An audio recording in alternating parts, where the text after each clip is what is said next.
and water just pours out of your fingers, babbling away without a care whether you're ready. Time is a mighty river.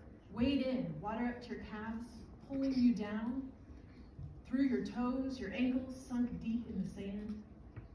Time is an ocean, seeming to go on forever into the horizon, yet a heavenly shore exists on the other side, awaiting.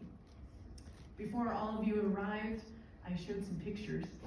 Don't worry, I'll share all of them with you later, but I just wanted to give you a glimpse of how much you have grown in 3 short years.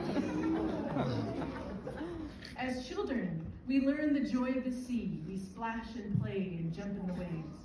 As we grow, we become sober. How time rushes powerfully outside of our control.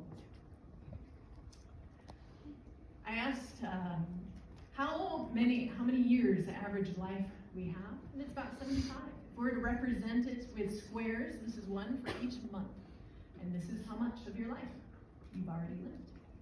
This is how much time you'll spend asleep. This is how much time you'll spend at school and work to come.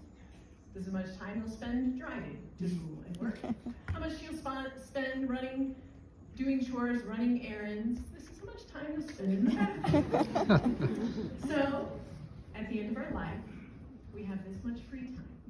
And the question is, how will you spend the time that is yours?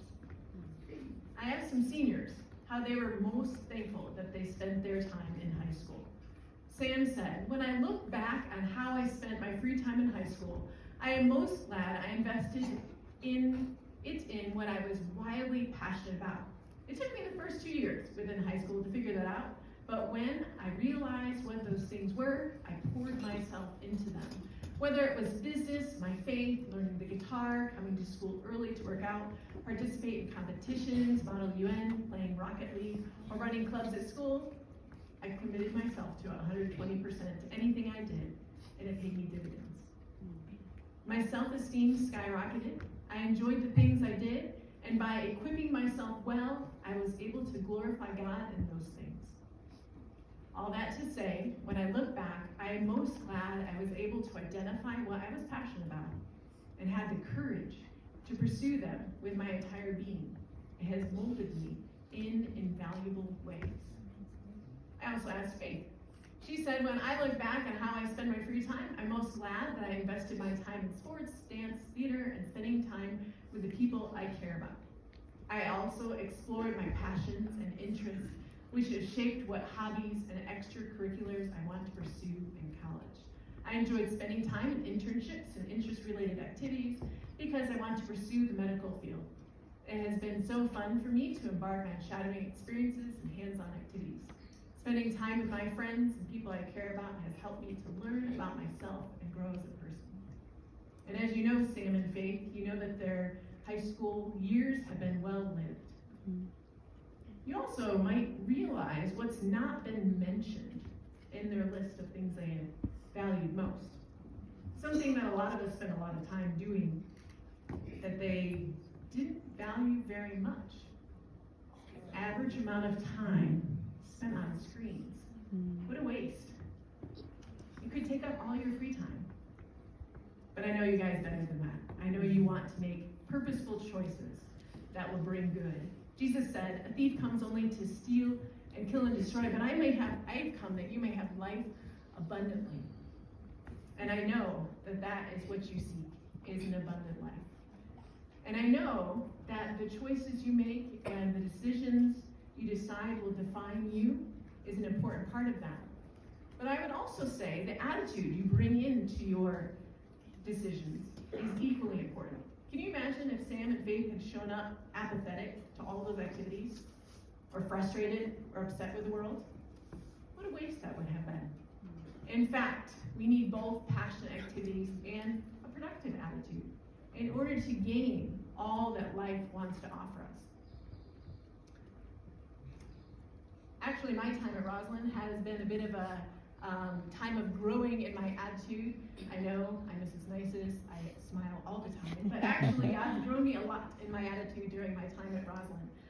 If left to myself, I would run around frantic. That is my MO. all on my own. Why frantic? Well, I love teaching. I want to create engaging lessons. I love my students. I want to show them that I care about them.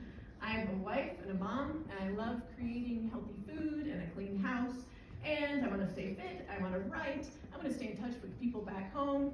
And so I run around a little crazy sometimes, apart from the Lord helping me. And my husband, who often has to remind me to slow down, take a deep breath, it's going to be okay. Many of you know that both my parents struggled with stage 4 cancer during my time at Roslyn.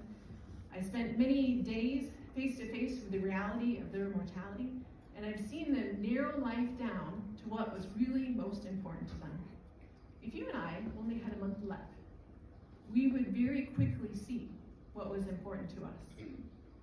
When my mom first realized that she just had days left, she was very upset, understandably so. But in her last week of life, you could boil everything she said down to 2 things. God is good, and I love you. What else more do we need to say besides those 2 things? What other attitudes really matter besides those 2 things? And yet, how much time we waste with other attitudes and other words. And I'm preaching myself here too. If we could calculate how much time we wasted with worry or frustration or annoyance or impatience or laziness or apathy, what percent would that be? What a waste. Let's consider Jesus. I mean, talk about a difficult assignment. He was born poor, unattractive, from a small town that people literally said, can anything good come from there? His childhood and his young adult life was so ordinary that when he started calling himself God, everyone was really upset with him. He was fully human, yet God told him to live a sinless life. He was tempted by the devil face to face, opposed by religious leaders, all while trying to show the world in 3 short years, yes, the same time as your middle school, that he was the Messiah. He was arrested, sentenced to death, not only by God's permission, but actually by God's good pleasure. If any of us were given this assignment, I can tell you what I'd hear. Is there a retake? Let me just search. What other options are there besides crucifixion? Can we do a group project, please? Yet, Jesus' attitude amazes me. Could he ever be described as frantic? No. Frustrated? Overwhelmed? No. Jesus was never too busy to stop and talk with someone. He was never too concerned about his reputation to sidestep those that others disliked. He even reached out and unnecessarily touched those covered in leprosy. Jesus lived a beautiful balance of humility and courage. Though he was God, he depended on God for every decision. And this is the aim of every Christ follower. What would your life be like if you could boil everything you said down to, God is good, and I really care about you. If you let Christ transform your attitude, he will use the class of 2029 in powerful ways to transform others' lives and bring him glory. As children, we learn the joy of the sea. We splash and play and jump the waves. As we grow, we become sobered. How time rushes powerfully outside our control. These waters of time are easily polluted. Apathy, pain, regret, like gross floating debris, harming us, harming others. All is not lost. Jesus says, thirsty? Come to me. Waters of living water will flow out of him. Water within us? Yes, it's literally how we survive. As we're surrounded by the waves of time, we're offered life from God himself in our very being. May you be refreshed by Jesus himself. May you follow his lead through high school. May you swim with joy, knowing that he holds your time in his hand.